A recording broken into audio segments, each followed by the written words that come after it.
what I want to say, actually. Well, I guess what I want to say a little bit is that, this idea of archiving and documenting is extremely important, just because this is such a fertile ground for creation, right?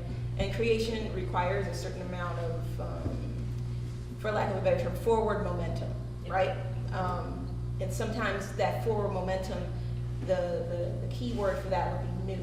Like, it's got to be new and immediate, and this is the new fresh thing, and da-da-da-da-da-da. And sometimes the creation myth disappears along the way, or it gets created after the fact of how this thing happened. And sometimes that can be problematic when it comes to monetizing things, and when it comes to attributing value to things, and whatever. The other thing to bear in mind is, I think that's a delicate balance when you're really fixated on the new and on what's next, because the what's new and what's next is awesome, but a lot of the times what's new is what's next is built directly upon the back of what was here before. I mean, of course you can talk about that with hip hop, right? Like, hip hop wouldn't have existed if Daddy's Jazz Collection didn't exist first, right? Like, I mean, like, we know that to be true. But at the same time, a lot of raw material is very ephemeral, right? Like, we assume that the books and the academy are going to be the thing that's going to document all the histories that we need to know. But really, it's ebony and jet, right? Like, when you're talking about a lot of things. I mean, I collect a lot of ebony and jet.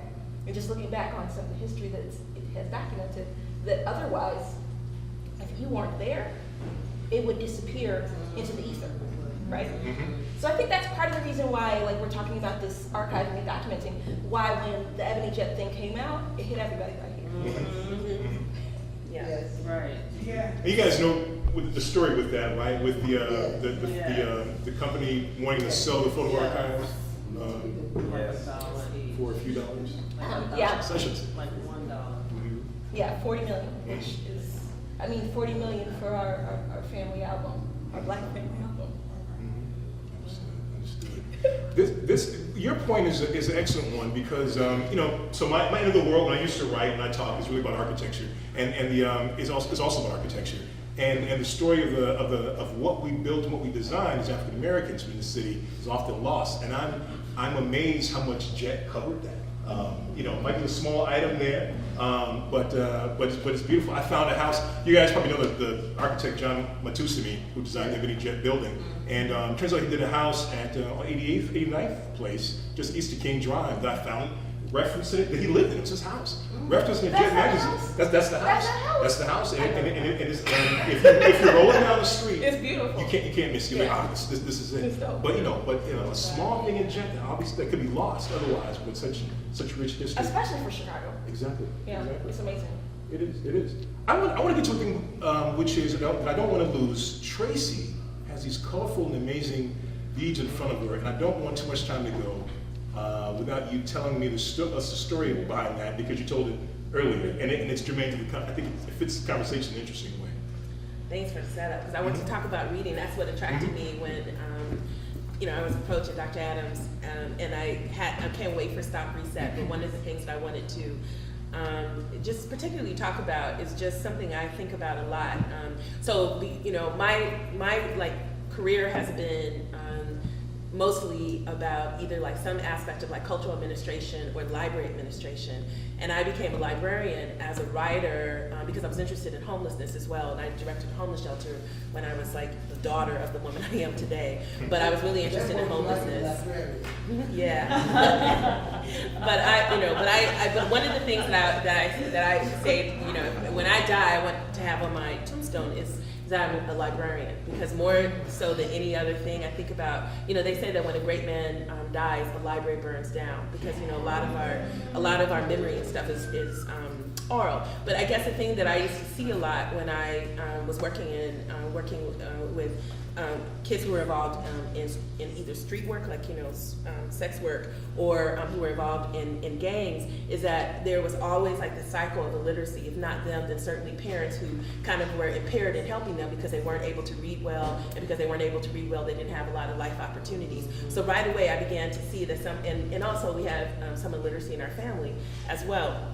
And so I kind of, I saw, and I was able to connect the dots really quickly to, a notion that, in this country, one of the things that we have to talk about is that we have a very long and recent history of compulsory illiteracy. What I don't like is when I hear about the achievement gaps in school that we don't talk about for one of the most punishable offenses that you could have had as a person of color, whether you were free or enslaved, is reading, or to teach people to read. It was something that was punishable by either immediate incarceration or physical punishment on site, and not simple punishment, hard punishment. So when I think about incarceration, I connect it to those Black Code and those Jim Crow laws. And I also want to say one thing that I think is very important for people to know. When we think about segregation in this country, schools were desegregated. We know the year. 12 years later, libraries were. The first civil rights sit-in would happen in a library in 1941, Virginia. So I think that there's a whole history about Black folk and reading that it's too much to talk about here, but I want to say that that is a political moment. Black people reading, and we read a lot of things. So one of the things, my family is from Louisiana. We moved to Los Angeles. I lived a lot of different places, but I grew up in LA. So one of the things that we learned to read early was signs. So you read people, you read their energy, you read the signs, you read the clock, you read the sky. But one of the things for me, when I was an undergraduate, I went my junior year abroad, and I studied in Africa, and I have been in different parts, east and west. And so one of the things I learned to wear was waist beads. And so one thing for me that I read a lot, look at you. We just meeting today, and it was meant to be. But what I read as well is when my waist beads broke. So right away, when I knew I was coming here, the first thing that the energy said is to collect your waist beads, because sometimes beads will just flip off, they'll fall. Recently, when I moved back to Chicago, I was taking off a shirt, and the entire waist bead came off with it and fell at my feet. And I knew not to put it back on. When I was younger and wearing waist beads, if they would break or something, I would try to string them together, and that's a no-no. Because the other thing that we know, if you grew up in the South, you never go and come back the same path. It always has to be different. And even when we think about the movements that we make when we're getting happy, the way that you cross, it is to understand the nature of a circle. I don't want to get too esoteric. I can.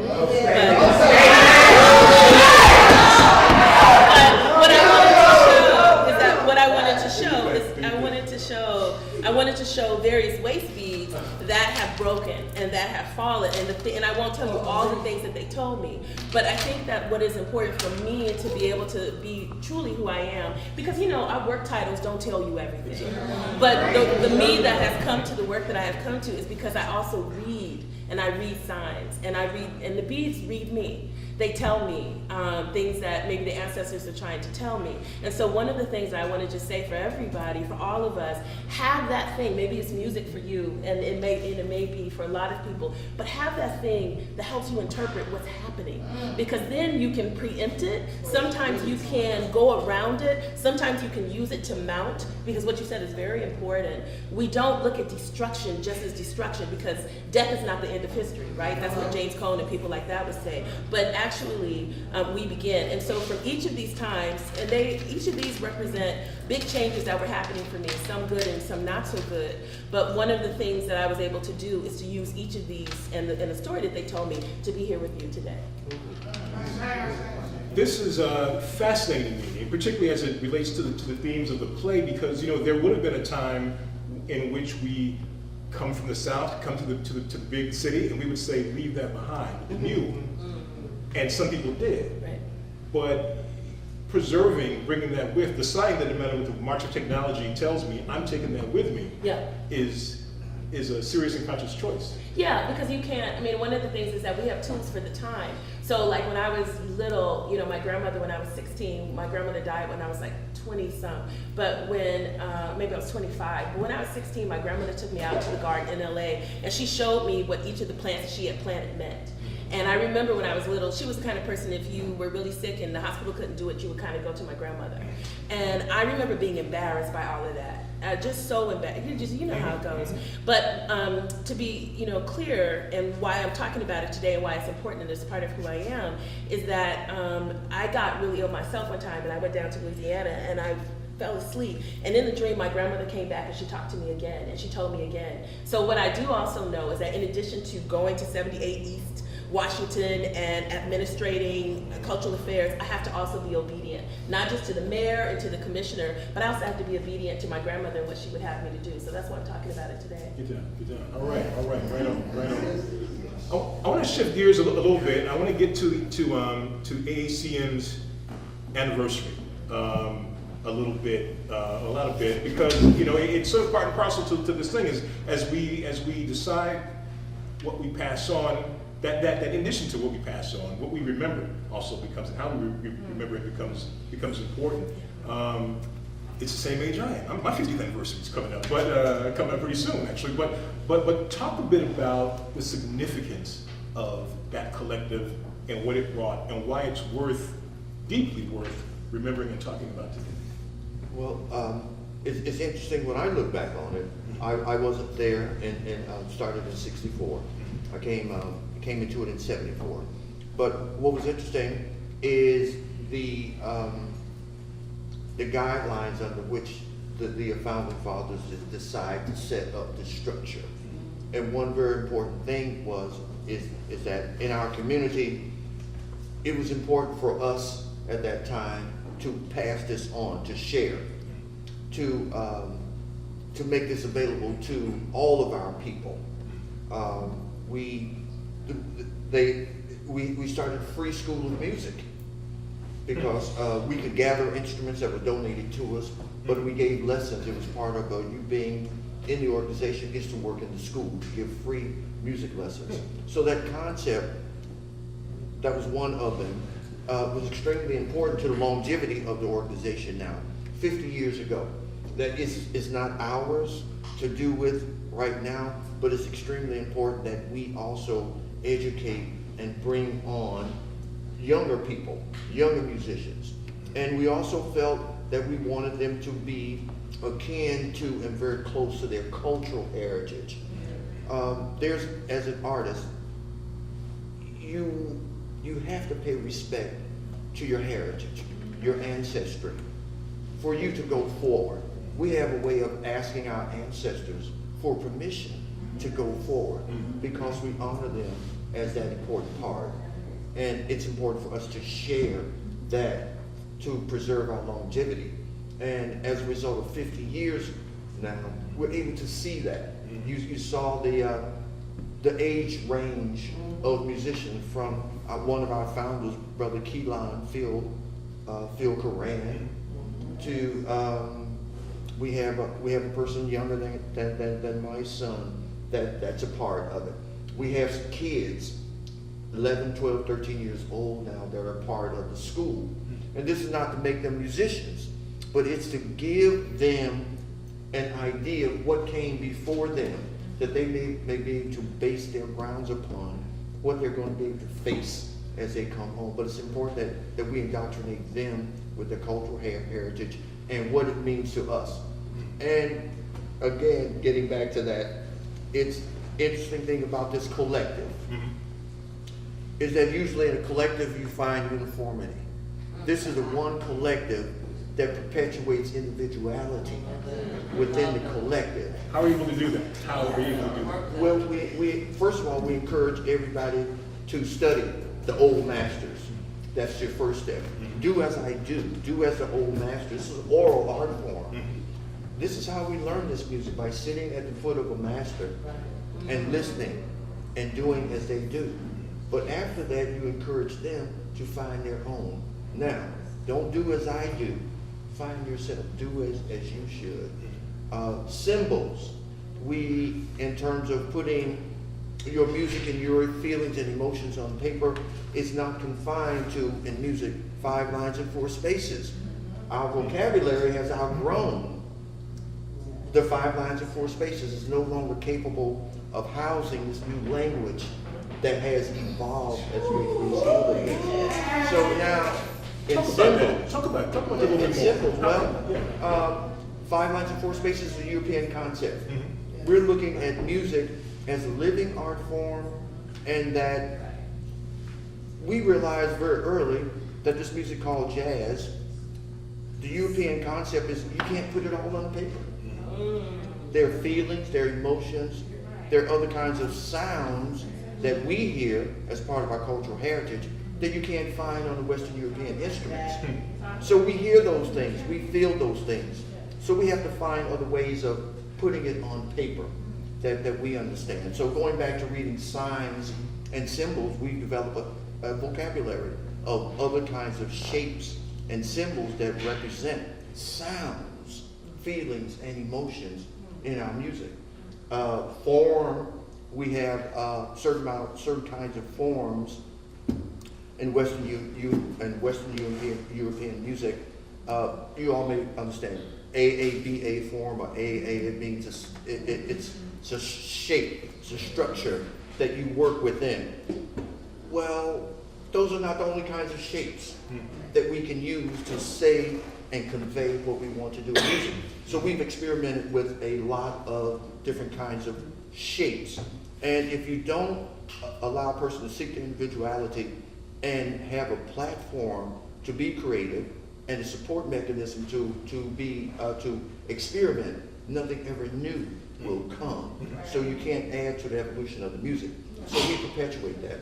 You have to have a support mechanism to be able to experiment and explore to keep the music living and evolving. And Khari, I'm going to bring you in, and then Ayana too. How has this, either directly from your father or in this sort of society that you kind of share, how has it shaped what you do?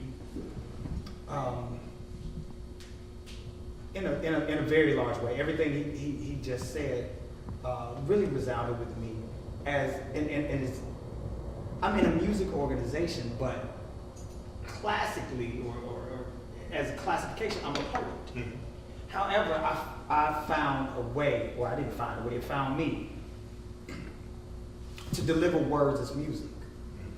I'm not just writing regular poetry. Mm-hmm. I'm writing music that I'm delivering as words. And they're not necessarily on that line, and sometimes they are.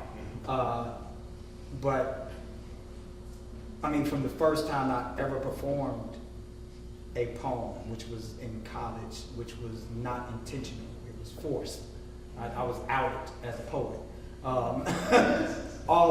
So how does that work? You just push it from the microphone and say, almost, yeah, pretty much. I can get a whole story, but I'll do it later if time permits. But everything that I learned organically in the house that I grew up in came through in that moment. And I felt it. I was like, ooh, what was that? That felt kind of good. That was all right. I might do this again. And I did. And this was never an intentional path. I was trained as an architect, architectural engineering. I wanted to sit at a table and draw houses. That was my deal. That's what we did in the school for y'all.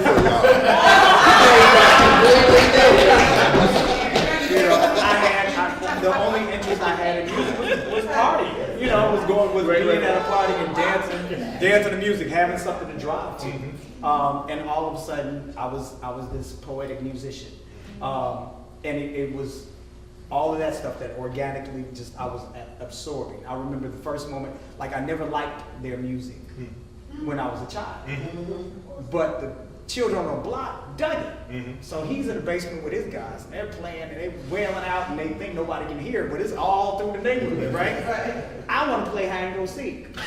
They want to sit on the porch and listen to these guys. So I'm like, no, it's a ball! We got balls to hit and games to play. Why are we still sitting here? But they like, we chilling. So I was like, this I can't stand it. I wish they would just stop. And then, they played until 4 in the morning. I'm a child, I want to go to bed. They'll just, But in college, all my guys knew that my dad was a musician.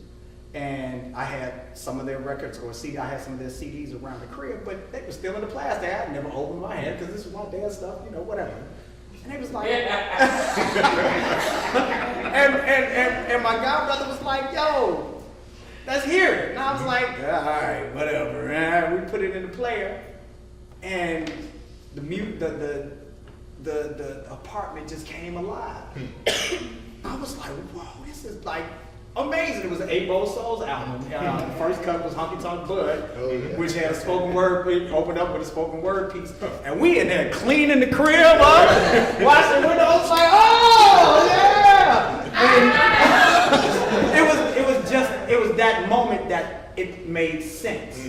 But it took that long to get to me. And I still had no intentions to become a musician. I just found appreciation for the music. And that's the importance of playing our music around our children.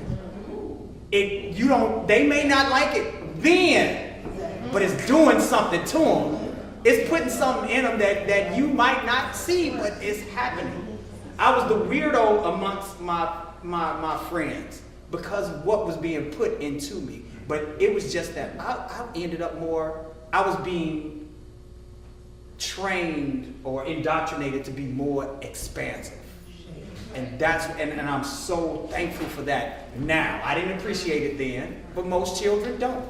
But I completely embrace it now to the point that he never asked me to join AACM, and it was shocked when I showed up, like, yeah, I want to get in. Like, Wait, so you still be money from architecture school? I ain't never paying that. But carrying on that institution was important to me because I grew up in it. I remember being at Southside Community Arts Center, eating fish sandwiches, and there was music over on one side, and there was art going on in the other, and fish sandwich with pickles. I'll never forget the taste. You know what I'm saying? It was just a brother that would come in with a cooler, and it was fish sandwich, like, fish sandwich time! You know, an entrepreneur who served the people. Who probably can't get away with that anymore. You know what I'm saying? Yeah. Now that's illegal. What she was talking about with the capitalism piece. Find ways to make these things illegal so somebody else can run away with it. And yeah, all of that came into play in my personality without me trying, without anybody forcing it on me. It just happened because my parents exposed us to it. We had to play music. We ain't had no choice on that. You was gonna play something. They didn't care what you played, you was gonna play something. I had an affinity for the horn, so I played the horn. My brother, who arguably is the most talented amongst us, he had a perfect ear. He played violin, hated it, will not touch it, won't talk about it. Hope his friends don't remember he used to play. But he was killing. Anything he heard, he could play immediately. Had just an innate talent for it. I had to practice. I didn't get them notes straight because it just wasn't coming for me like that. And poetry became my thing, and that was because my mom was playing it for me. Well, she was playing it in the house. I heard Last Poets, Gil Scott-Heron, Nina Simone in the house just because I was there. And that stuff just filters on in, and all of a sudden one day it comes back out. It shaped me, and I'm so thankful for it. And I made sure that when I had my car and my child sitting in the back seat, I was playing my music around him. And if he tried to put in headphones, which a lot of children are doing now, they put on their headphones, they shut out the world, they play the crap that the commercial industry has indoctrinated them with. You take them headphones off. We bumping whatever this is right now. And I know that it's affecting him as well. I want to touch upon that as time goes by. Speaking of which, Felipe Luciano from The Last Poets, friend of me, follows me on Twitter, man. I've been like, man, I feel like I'm back in the year now, man. But it's good. But Ayana, I want to bring you in because you play, but you have this music, but you have an audience at Vocalo. And do you have a sense about who are they, and how do they receive what you do? So that's the funniest thing in the world, actually, because my show, it's a 2-hour show on Vocalo, but then I also do sort of a preview on WBEZ, which it's 2 completely different audiences. So I actually recently did an event at the Parkway Ballroom, and about 250 people showed up, which was kind of fresh, because a lot of these people do not come to the South Side of Chicago. Parkway Ballroom is right on King Drive, right in the heart of Bronzeville, very historical. In fact, my great-grandmother did fashion shows there back in the day, wore stuff like this, not this, but stuff like this, back in the day. So anyway, it was important for me to do it there. but it was everybody under the sun. Everybody from 7 to 70, all different colors, all different folks. And it's interesting because, like, I think in my dream world, the person who's going to be listening to this is somebody like me, who's like a early 30s person who grew up maybe listening to hip hop and is ready to get past the samples and get into the original music. But realistically, that's not necessarily who the audience is. There's a lot of folks from Pilsen, Little Village. There's a deep love of soul music in a lot of Latino communities, especially third generation folks who've been here for a long time, or who've been here basically all along, right? It's just anybody who really feels that this music is real, and I think anybody who gives it a chance understands that it is. But I wanted to just touch on your thing, because your story is actually kind of the opposite of mine, in that it's really all about the recorded music for me. My mother worked at Imports, which was like the record store that Frankie Knuckles and them worked. So 7-Eleven South Plymouth Court. Exactly. I have memories of being there at 3 years old, and Uncle Frankie was there testing out the latest house record. I am not a house head. Wow. I know, right? But I mean, I remember that very clearly. I remember my mother being there, and that made it a safe space for me as a woman, right? Because a lot of times women feel not safe in the DJ realm, but I grew up, you know, blah, blah, blah. But then, flip that, at my grandmother's house, she had this turntable, right? And it didn't work, and it had not worked as long as I had been alive. I never saw her play a record, but there was all these records, and they were like really enticing to me, right? And so I went to Radio Shack. You remember that? I went to Radio Shack, and I was like, can you help me? Because I don't even know what this is. And maybe they, you know, worked with me, got me a needle. And the first record I played was an album called There'll Come a Time by Betty Everett, Chicago record. You know what I'm talking about. And what was great about that record, other than the fact that it was great, was that I found out that it was my aunt's record. My aunt, I grew up in Wheaton. In Wheaton, Illinois. We lived in the same house since at least the 1860s, came up in Reconstruction. We built the house generation by generation, we would build a room. So it's like the house itself had a lot of history in it. But anyway, that particular record was really cool because it was my aunt's, and my aunt graduated high school in 1969, and I never heard her listening to music ever. So to find these records that she had was really cool. Another side note about her is that she used to drink under the bleachers at Wheaton High School with the Belushi brothers.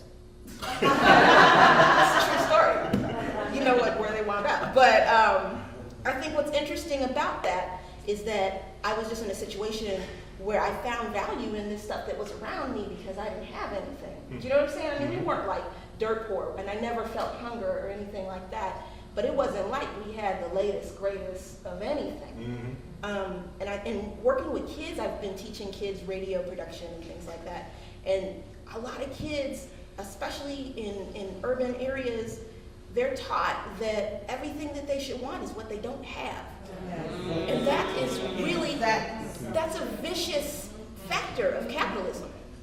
You know what I'm saying? Like, it's when you think about mend and make do, when you think about using these things that are here and making them fresh and making them fly and making them sexy, for lack of a better term, what that is it's self-determination.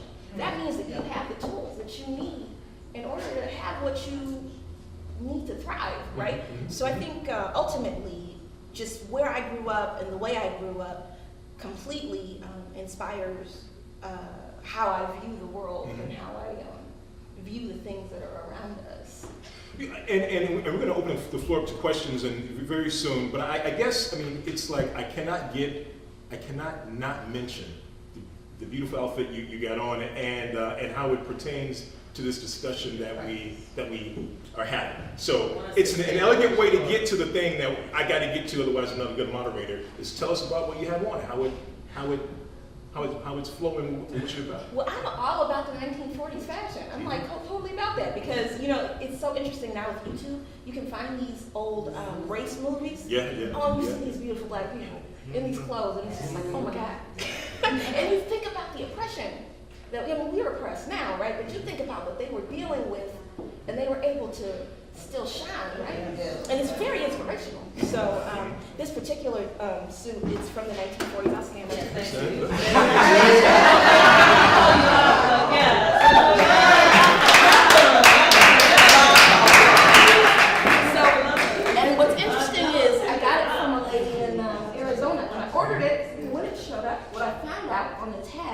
is that it's from Chicago. So it's just one of those situations where it's like kismet, a little bit of kismet. Yeah, I got it online. Well, that's for 21st century. Well, this is from the Salvation Army, yes. Shoes, I don't even remember. But yeah, I mean, I think it's sort of an extension of what I'm about. Yeah. Excellent. Do you call your parents or aunts in that fashion? Oh, I mean, yeah. I remember my mom. I mean, Oh, yeah. those were things and the hat and the veil and all. Well, my mother is pretty young, so I don't know if she did the I mean, veil, what aunts, but yeah. I've definitely seen some pictures of some folks in the day, and I just think that is just so beautiful. And there's actually a book, I don't know if you guys have seen it, Vintage Black Glamour. I interviewed Michelle Gaynor, she's the author of the book, and come on, man. I think we need more of that in our life, personally. We sure do. No, she and I were friends on Flickr years ago, and we never met face to face. But when this book came out, I think I gotta figure out a way to get her here. She was here. She was here She was, in the spot. she called her. Well, look, let's open the floor to questions in the time we got. Lee, I know we're going to open the question. I just want to say one thing. If you were at the AACM on Sunday night, one of the things that I thought about with Brother Phil, one of the things that he said that I thought was really important, he said two things. One is about options. Each time I've heard him speak, he talks about options and the opportunity to expand. But the other thing he talked about was dressing better. And I really believe in that. I think that is really important because what you put on outside really impacts how you are inside. Even if it's funky and it's like your own style, it doesn't have to be something that somebody else wants to see you in, but that's part of self-determination, as he said. And that was, as you mentioned, that was a statement made on stage. That was a visual, that was a decided visual element that we had to put to help explain the music. It's a culturally based music, and we pay homage to our African heritage. And being on stage in African garb and colors was part of that energy too. So dress has a very important part of saying who you are and what you are about. Or even if you think about the marchers in Birmingham and cities like that, you're going to get hosed and a dog's going to attack you, but you're wearing your Sunday best. I think there's a reason for that. That was a totally intentional choice on what you're going to put on. Indeed. Excellent points. So let's get some questions in. Sorry. Thank you. Yeah, I've enjoyed everything that you all have said.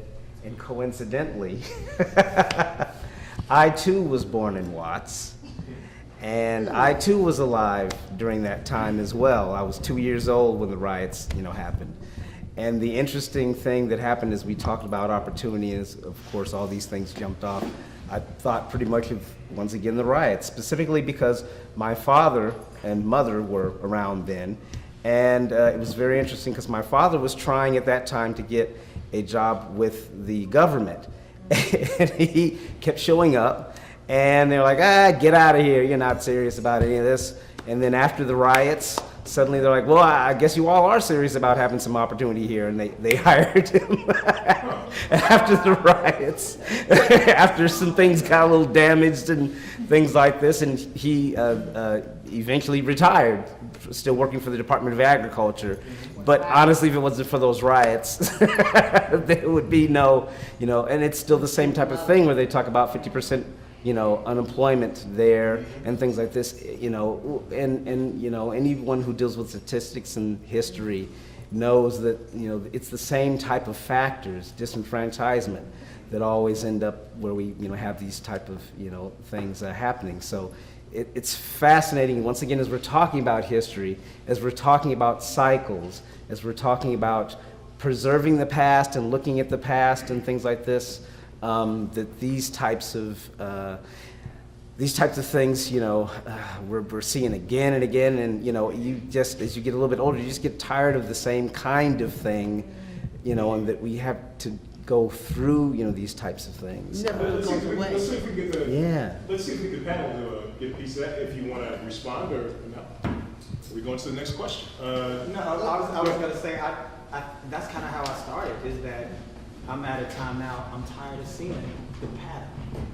And it always reminds me of 1985, the book, and how there were these three parties that the central government would continually keep against one another. There was always somebody at the top, there was always somebody at the bottom, and then there was those they would instigate to, to aspire to this middle class, and they just kept these, continually just move the parts around so that they could fight one another and not pay attention to this central body that kept up all the mess. And he wrote that book in, I want to say in the 30s. Orwell, I guess he wouldn't, was it 48? He gave an extra year. It was Yeah, it's 1984, yeah. It was, Mhm. pardon me. And it's like we have enough examples not to continue the cycles, and yet we do. I love seeing us rise up and swing, because if this country has taught us anything, it's that they have very little respect for nonviolence. That's right. Very, very little. And so it's good when these outbursts happen. I'm just ready to see an organized effort in the respect or context of what my elder Sam Green wrote, The Spook Who Sat by the Door. And in that book, which he always said, this is why I don't have a job, because I gave the blueprint for Black Revolution. He said the organization that Freeman put together, they were waiting for the riot to happen, because they knew that a cop was going to kill a child. They knew it was going to happen. Summertime would roll in, a cop would kill a child, the riots would break out, and then they would move. And I've been waiting for that to happen since I read that book when I was 12. And I guess that's what I'm waiting on, because there's not, the change from those cycles can't happen until that does happen, until an organized effort rises up and takes care of that central body of people. It can't just be the police. Police are just pawns. Right. They don't really care whether those people get killed or not. They just want them to contain the anger. Keep that anger contained well enough. Keep that focus on them. We're always focused on these rotten ass, on these cops. But they're just small parts of the bigger issue that we seem to continually miss. That's a good point. That's a good point. Other questions? Charles? Yeah, in terms of Regina and stop.reset and the discussion about technology, right, and to the extent that we all might somehow be sort of captives of what happens technologically. I wonder if there's anything that transcends technology, thinking specifically about culture and history and how that might transcend technology. Here's a little bit of a story. I grew up in Georgia in the 1960s, and I had cousins in Detroit. And so in 1967, when riots were occurring in Detroit, I'm in Georgia talking to my cousins who were in their basement in Detroit, and I could actually hear what's going on outside. And this was really sort of a powerful moment. Well, last night, I'm talking to my niece who lives in Baltimore County, and she's having sort of this experience. She's 17. And so, to some degree, the whole notion of the adage of what's old is new, right? So some things we never seem to quite break. We can't quite break that narrative that's from Chicago to Detroit to Newark, now to Baltimore. But technology is sort of there as a player, right? As a bit player in that. Not a question, just sort of an observation and a comment. Excellent, excellent. Other questions? I wanted to say, Sure. it just seems like we were more acute before all this, intellectually, mentally, spiritually acute, before all this technology came in. I think the more we rely on technology, on this man-made artificial things that we use to substitute for our own genius, the more dumbed down we become. And what needs to be passed down is what we've been talking about. That stuff, this music, this African American music, is not as new as just 100 years, because what we're playing is in the tradition since that first man and woman made music on the continent. And everything that we've done since then, this is just a culmination. It evolves. It's not new. It's just the newest evolution of that genius. Whether it's music, it's art, it's architecture, it's math, science, whatever. We're just continually building on what they did then. And we have to keep that chain unbroken and be cognizant that we're just part of the line. You want to jump in? I just want to briefly say, I think with technology, I'm not, it's easy to look at me and say, oh, she's anti-technology, she's Afro-pacifist. Actually, anyway, we're not going to get into that. We're not going to get into that. It's a different discussion. As opposed to Afrofuturist, like past. Yeah. Okay, so, yeah. But I mean, but really, what it is it's like I have a healthy distrust of relying on outside entities to hold my memories. Does that make sense? Yeah. Because I think, how many people were early adopters of CDs and various digital technologies only to realize that it's very corruptible, right? Yeah. I mean, I have records from 1906. I have a Victrola that works. Right? You know what I'm saying? I'm not saying that there's something wrong with digital technology, but I think how many websites have you gone to and really liked it and you bookmark it, and then like 10 years later you go back and it's gone. You're putting you're putting the onus on someone or something or a cloud to hold what you hold dear. And I think, I don't know what the solution to that is, but I think we need to be more thoughtful about that if we really care, especially in terms of archiving art and culture and different things like that. Like you have a mixtape generation where it's like, well, who is, I don't know, you know what I mean? Like where is this stuff, where is it? And is it ever gonna jump from binary code to something that, I don't know, if there's no electricity, it'll survive. Let me say one thing, because I think there is somewhat of an answer, and I know that Dr. Edelson doesn't give the hands up. When you say, for me right away as a librarian, when I think about what transcends, what's the next step after technologies, I say empathy. Because, and I can talk a lot about that. By empathy, I mean a lot of different things, but I really mean the ability to scale feeling, emotion, and to scale narrative. What is happening for us is that, and so here's the thing, so I want to talk about technology in communities of color, and there's a whole bunch of studies around this. Everything that we're saying, I mean, one of the good things is that there's the emotion with which we're saying, but there's like a science, there is research to really back it up. So I'm freestyling here because I want to make it condensed, but I just want to say it because we may not come together again. What's really important is that we think about technology, the potential of technology is to accelerate. Yeah. We're not always using it for that, right? But I also think too, when I think about, I'm going to talk about Black folk. When I think about Black folk and I think about how, in some ways with the possibility for us in technology is that we are able to, so we have some standards of beauty that are happening, that just really especially if you're a Black person, if you're a certain type of Black person, whatever, you can just be down, you want to stay down. But one of the beautiful things is that you begin to sort of see how people are using technology to speak back. So here in Chicago, we have Afrobella, Afro-Caribbean blogger. Patrice is from Trinidad, was one of the first people to talk about natural hair, and then she began to talk about, women with curves and all this other stuff. Patrice has 11 million followers.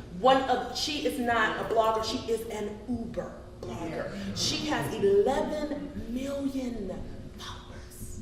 She is and she lives right in Chicago. Right in Chicago. So what I'm talking about though is that when you start looking at where technology is going, it's the impression of your thumbprint, your palm, scanning your eyes and your retina. It is, and so the thing is that what's deeper than that is empathy. And how you know is because now elite companies like the top 100, when you call, you don't get press 9, press 6, press 10. You get a voice. And the more, if you know the code, you get to talk to a real person. And so I guess one of the things that I want to talk about and not forget is two things. The binary of being a producer of culture as opposed to just a consumer. That's important for us to talk about. But then also to talk about this notion of empathy, because that's something we don't have to wait on. Black folk who want to tweet and Black folk who want to, and all that, but won't say hello on the elevator. Please! Empathy. Very good. I want to get to Sis here because she's been waiting longer. Then we get Dr. Adams, and then we're going to get rolling. So, yeah. So I'm very interested in archiving, but stretching our idea of what archiving means. For instance, we think that like if it's written in a book or it's in a library, that's archiving. But as you told, your son grew up around this music. That's archiving it in it. So it's like African tradition is more oral. I don't think we give it enough credit of how advanced it is. You know, so like having the jam session, I've grown immensely by just being in jam sessions as a musician, because you get to explore and do all these things, you know, so it's like having that institution is archiving. So it's almost like the archives have to be living, not just this static stoic. There's nothing wrong with the libraries, but what our ancestors did was implant the libraries in it so we can go in and unlock it at any time. And when you do, you're like, oh wow, I didn't know how deep this goes. So they've been doing this for centuries, like millenniums, you know, so like accessing that archive system is what our children need. You know, like they don't get children don't get a chance to sit on grandma's lap and have that beautiful experience of like, you know, I'm growing and my son is playing. That's the transference of it. So it's in our generation. So like even stretching our idea of what archiving means is like worse. It's like instead of putting it in a Western block of, not that there's wrong with writing, but I think that we transcended so advanced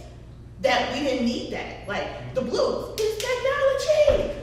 On 63rd and Cottage, there's a little bookstore, Johnny Twist. Who knows Johnny Twist? I'll bet that he got an organ. He's dropping so much knowledge. And then he's like, the blues, let me tell you what it does. It pushes energy. That's technology.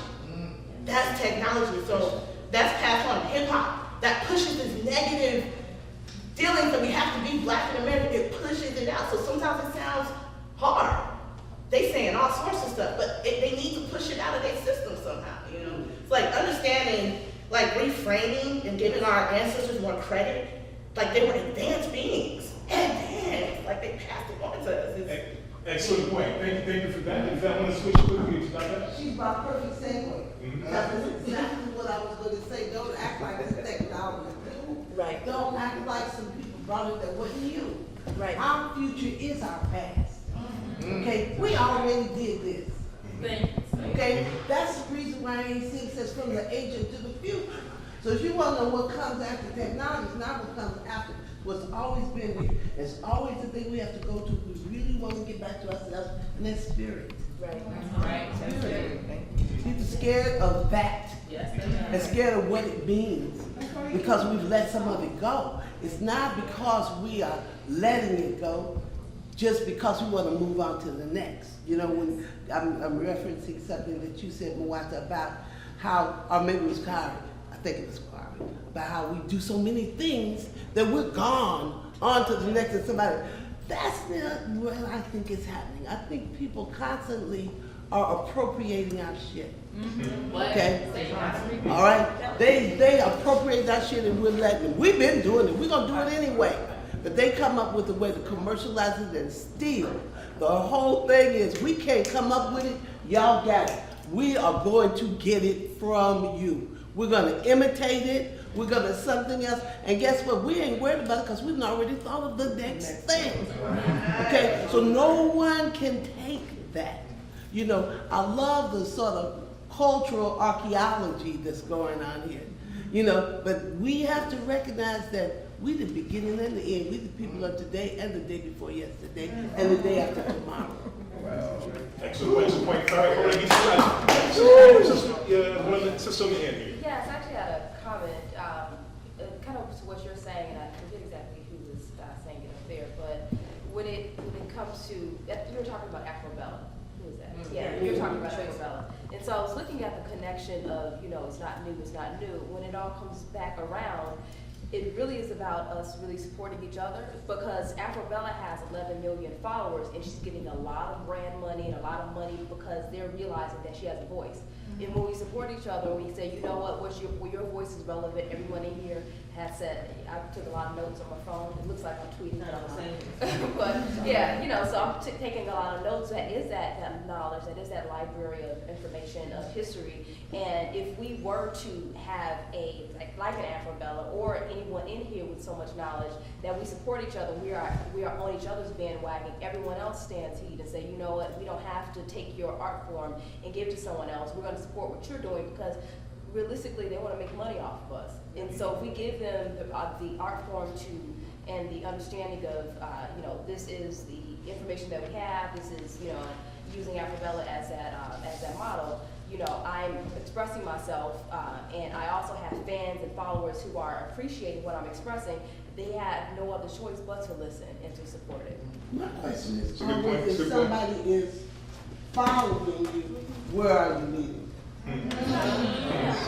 Well, you have good followers, you have good celebrities or people, influencers, and you have bad, and obviously a lot of that goes back to just the psychological mental slavery that they put us in. Those are the artificial leaders, and then we have organic leaders who who are in this room, for instance, and so that has a pathway to success. The other one doesn't.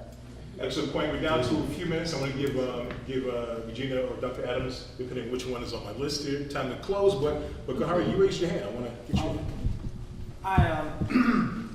I look at, I think you said something, I think it was Ayana, said something about we should be concerned about these clouds, where is our stuff in the clouds, right? And to me, technology right now is about recording what we're doing. I'm kind of, Jonathan and I have very wonderful conversations. Some of the stuff I don't want to say to him over the phone, because I'm just, you know what I'm saying? My thought of technology is trying to figure out how to unlock this brain so I can talk to him without opening my mouth wherever he is on the phone, right? So that we can move some things around without it being recorded. I did the Haiku Fest before I knew all the Baltimore stuff had kicked off. That was on Saturday. And one of the haikus I wrote, I may not quote it exactly, but it was like, why would I have to explain to you why Black Lives Matter? You steal everything we do. And then I end up in this big debate with some little 24-year-old Caucasian woman who's trying to tell me that this is wrong because all lives matter. I said if all lives matter, we wouldn't have a Black Lives Matter movement. Why are we having this discussion? Technology has to be this thing about unlocking this, not unlocking this. We got this down. We got to unlock this. We're going to close. That's a compelling point, because the ability to speak wordlessly to your brother has been what we've been doing here for 400 years. I was in a shop, a muffler shop, about a year ago, and white woman makes an offhanded comment, and me, the brother, and his girlfriend all looked at each other, and wordlessly, it was like, is that racist or is that not racist? I think she's all right. I think she just didn't know. And it's funny because, and then we sort of made a ruling, and we didn't speak a word. I was just waiting to but the looks, but that was part of our DNA. That's how we survived. Be able to tell you something that nobody else could hear. So be able to use technology to do that is a fascinating thing. Look, this conversation could go on all night. I wish it could, but I got to close this building up. But I want to bring Dr. Adams to the mix to sit us on. Well, I almost said much of what I should have waited to say to close out. There's no way to close out this, okay? Because this is so ongoing and so continual, and it's been perfect. I mean, if you're trying to really capture the essence of Stop Reset and what the themes are and what the things are that are going to be grappled with in the piece, is exactly this. What is technology doing for us? Is it adding? Is it taking away? What is our cultural memory, and how do we keep it? And is that memory kept the same way if we are texting it as opposed to somebody on your knee, you telling them a story? Does it change because it is less human touch associated with it? How do we keep these things imbued with our spirit, able to use things as tools but not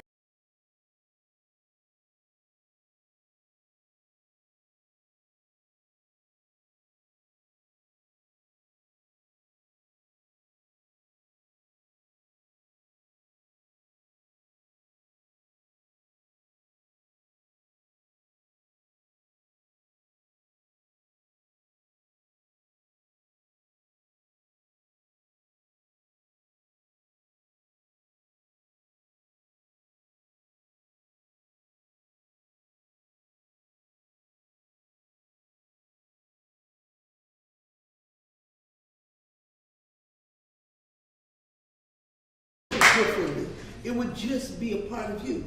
And so we've been allowed to be separated from our authentic selves. We say, well, we ain't good at math, we can sing, you know, but the Asians are good at math. Right. Well, they good because they told themselves they were, not because they brought it here. Okay, so this cultural misappropriation has been very deliberate for a very long time. What could you expect to happen after all of this? And after all this oppression and repression? And what was it about? It was to kill that one thing we really have to keep, and that's that spirit. Okay, because from that is where you get your rebirth. That's when you get, after the fire, you know, seeds catching on. And we haven't been doing that because we are separate. See, this Baltimore burning is this on top of the last Baltimore burning. They never fixed anything from there. Okay? So any fixing that has to happen from us. Deciding the very next day to build a house back up again. You know, to renew. And this is about self-renewal and knowing who we really are. So thanks for coming, thanks for participating. Come to the next thing. What's the next thing? No, what's the next symposium? Space is the place. Space is the place. May 28th, 27th. 28th, 28th, there you go. I love the flyer. May 28th. Dr. Yes. Can I mention, or you mentioned Nikki? Okay. Yes. So you know this ASM thing is going to go on for a long time. A lot of other pieces and a lot of other things. So on the 4th of June at Logan Center, Nicole Mitchell. All right. And it's free. Free at first. What for you? There. Go see the exhibit at the DuSable Museum. Thanks for coming.